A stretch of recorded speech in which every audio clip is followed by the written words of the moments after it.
নমস্কার, আমি সুকান্ত পোলেল, প্রাথমিক শিক্ষা উন্নয়ন পর্ষদ হুগলি জেলা সম্পাদক। আপনারা জানেন যে 1992 সাল থেকে প্রাথমিক শিক্ষা উন্নয়ন পর্ষদ চতুর্থ শ্রেণীর একটি বৃত্তি পরীক্ষা আয়োজন করে থাকে। এবছর 2026 শিক্ষাবর্ষে এই পরীক্ষাটা অনুষ্ঠিত হবে এবং তার ফর্ম ফিল আপ ইতিমধ্যেই শুরু হয়ে গেছে। এই বছর যে পরীক্ষা হবে, এই পরীক্ষার বিস্তারিত বিষয়গুলো আপনাদের কাছে একটু বর্ণনা করে দিচ্ছি। পরীক্ষার তারিখ নির্ধারণ হয়েছে 5, 6, 7, 8 অক্টোবর। পরীক্ষার বিষয়বস্তু হচ্ছে মাতৃভাষা, গণিত, ইতিহাস, ভূগোল, বিজ্ঞান, অর্থাৎ আমাদের যে পরিবেশ যে বইটি আছে এই সবটা। আর হবে ইংরেজি। এই 4টে বিষয়ে মোট পরীক্ষা হবে, 4 দিন পরীক্ষা হবে। প্রত্যেকটি বিষয়ের 100 নম্বর প্রশ্ন হবে। এই পরীক্ষা হবে প্রতিদিন সকাল 7টা 15 মিনিট থেকে 9টা 45 মিনিট পর্যন্ত। এই পরীক্ষার জন্যে ফি ধার্য করা হয়েছে মাত্র 50 টাকা এবং এই পরীক্ষার ফর্ম ফিল আপের শেষ তারিখ হলো 15ই জুলাই 2026। আমরা আপনাদেরকে এই স্ক্রিনেতে একটি সিলেবাস দিচ্ছি। এই সিলেবাসটা আপনারা দেখে নিতে পারেন এবং হুগলি জেলাগতভাবে ফর্ম ফিল আপের বিষয়ে আমরা ফোন নাম্বার দিয়ে দিয়েছি। আপনারা সেই ফোন নাম্বারে যোগাযোগ করতে পারেন এবং রাজ্যগতভাবে আমাদের স্ক্রিনে ফোন নাম্বার দেয়া হচ্ছে। আপনারা সেই স্ক্রিনের নাম্বার দেখে যোগাযোগ করে নিতে পারেন।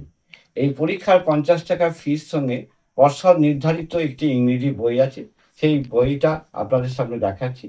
এই বইটার মূল্য হচ্ছে 40 টাকা। আপনারা সংগ্রহ করতে পারেন।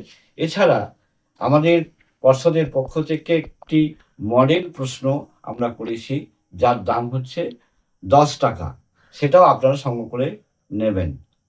স্কুলের সমস্ত শিক্ষকদের কাছে আমাদের অনুরোধ যে আপনারা চতুর্থ শ্রেণী পাঠরত সমস্ত ছেলেমেয়েকে এই পরীক্ষায় অংশগ্রহণ করাবেন এবং অভিভাবকদের কাছেও আমার আবেদন রইল যে আপনার ছেলে বা মেয়েকে এই পরীক্ষায় যুক্ত করুন, পরীক্ষায় বসান। আপনারা জানেন যে শুধু আমরা এই পরীক্ষাটা নিই এমন নয়, শুধু মেধান্বেষণ নয়, এই পরীক্ষাটা অন্যান্য পরীক্ষা থেকে একটা পার্থক্য আছে। কারণ আমরা মনে করি যে এই পরীক্ষাটার মধ্য দিয়ে আমাদের শিশুদের মনে কতগুলো বিষয় অত্যন্ত স্পষ্ট হবে। একটা হচ্ছে যে আমরা যে ধরনের প্রশ্ন করি তাতে শিশুদের মধ্যে স্মৃতি, বানান এবং বোধ এই তিনটিরই জন্মাবে। কারণ বর্তমান এমসিকিউ পদ্ধতিতে পরীক্ষাগুলোর মধ্য দিয়ে সেই উত্তরণ আমরা লক্ষ্য করছি না। ফলে আমাদের পর্ষদ এটাও মনে করে যে পরীক্ষার শিক্ষাগত পরিকাঠামোর মান উন্নয়ন করতে হবে এবং সেই সঙ্গে প্রথম শ্রেণী থেকে পাস ফেল চালু করতে হবে। এইটা আমাদের পর্ষদের আবেদন এবং দাবি। ফলে আপনাদের ঘরে বলবো, আপনারা বিগত বছরগুলিতে যেভাবে আমাদের সঙ্গে সহযোগিতা করেছেন, এবছর আপনারা সহযোগিতা করবেন এবং এই পরীক্ষা সম্পূর্ণভাবে একটি বেসরকারি প্রতিষ্ঠান এই পরীক্ষাটা পরিচালনা করে থাকে এবং অভিভাবক, ছাত্র, যুবক সকলে ভলেন্টিয়ার সার্ভিসের মধ্য দিয়ে এই পরীক্ষাটা সম্পন্ন করে থাকেন। ফলে আমরা মনে করি যে এই পরীক্ষাটা পর্ষদ নির্ধারিত পরীক্ষা হলেও কিন্তু এই পরীক্ষার নির্ধারক হচ্ছেন আপনারা।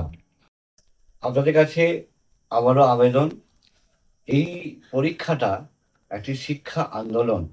ফলে এই শিক্ষা আন্দোলনের ক্ষেত্রে আপনারা দীর্ঘদিন যেভাবে আমাদের সঙ্গে সহযোগিতা করেছেন, এবছর 2026 শিক্ষাবর্ষেও কিন্তু আপনারা আমাদের সঙ্গে থাকবেন।